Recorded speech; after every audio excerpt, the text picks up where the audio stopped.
नए संकल्प का आधार बनी साधना, अब नए विकास की अवधारणा।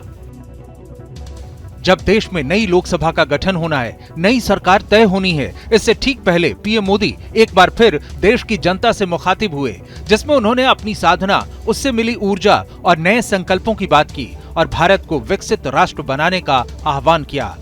लोकसभा चुनाव के लिए प्रचार खत्म होते ही पीएम मोदी कन्याकुमारी चले गए थे, जहां 30 मई से उन्होंने 3 दिनों तक की ध्यान साधना की। 1 जून को कन्याकुमारी से दिल्ली की वापसी की उड़ान के दौरान उन्होंने लोगों से संवाद के लिए पत्र लिखा, जो उनके ब्लॉग और अखबारों के जरिए आम लोगों तक पहुंचा। पीएम ने पत्र में पहले तो अपनी ध्यान साधना के बारे में विस्तार से लिखा, इसके बाद इससे मिले नए संकल्पों पर बात की, जो जाहिर है देश को नए सोपान पर देखने की तीव्र अभिलाषा से जुड़ा है। पीएम ने पत्र में लिखा, मेरे प्यारे देशवासियों, आज भारत का गवर्नेंस मॉडल दुनिया के कई देशों के लिए उदाहरण है। सिर्फ 10 वर्षों में 25 करोड़ लोगों का गरीबी से बाहर निकलना अभूतपूर्व है। नए भारत का यह स्वरूप हमें गर्व और गौरव से भर देता है, लेकिन इसके साथ ही ये 140 करोड़ देशवासियों को उनके कर्तव्यों का एहसास भी करवाता है। अब एक भी पल गंवाए बिना हमें बड़े दायित्वों, बड़े लक्ष्यों की दिशा में कदम उठाने होंगे। आज हमारे पास स्वर्णिम अवसर है।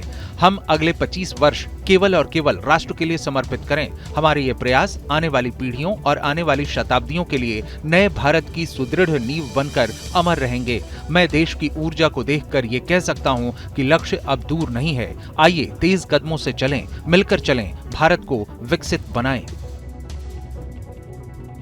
यानी पीएम मोदी ने देश के विकास का जो सपना देखा है, वो उनकी साधना के बाद और मजबूत संकल्प के रूप में उभरा है। उसे पूरा करने का रोड मैप इससे पहले भी कई बार पीएम ने देशवासियों से साझा किया है।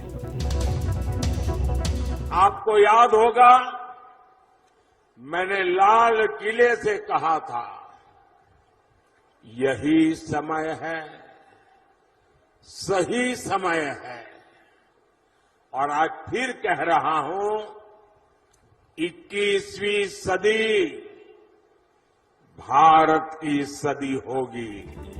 देश एक नया राजनीतिक इतिहास गढ़ने के करीब है। लोकतंत्र का सबसे बड़ा पर्व संपन्न होने जा रहा है, जिसके बाद तय हो जाएगा कि केंद्र में अगला शासन किसका होगा। हालांकि इससे पहले आए एग्जिट पोल ने अपना अनुमान जता दिया है कि बीजेपी की प्रचंड जीत के साथ पीएम मोदी देश की बागडोर तीसरी बार भी संभालेंगे।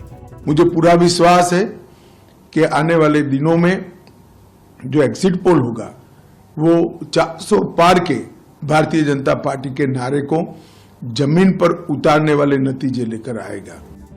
हालांकि ये मंगलवार को तय हो जाएगा कि देश में अगली सरकार किसकी होगी, लेकिन पीएम मोदी इन सब के बीच ही साधना से मिले नए संकल्प पर डटे दिखाई देते हैं।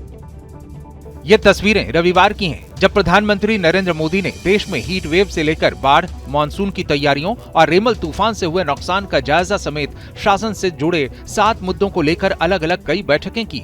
इतना ही नहीं, उन्होंने इसके बाद नई सरकार के पहले 100 दिनों के रोड मैप को लेकर भी लंबा मंथन किया। यानी अगली सरकार के लिए लोकसभा चुनाव की काउंटिंग होनी है, लेकिन उससे पहले ही पीएम मोदी देश की चिंता में शामिल दिखते हैं और तमाम झंझावातों से निपटकर देश को नए मुकाम पर पहुंचाने को संकल्पित दिखते हैं।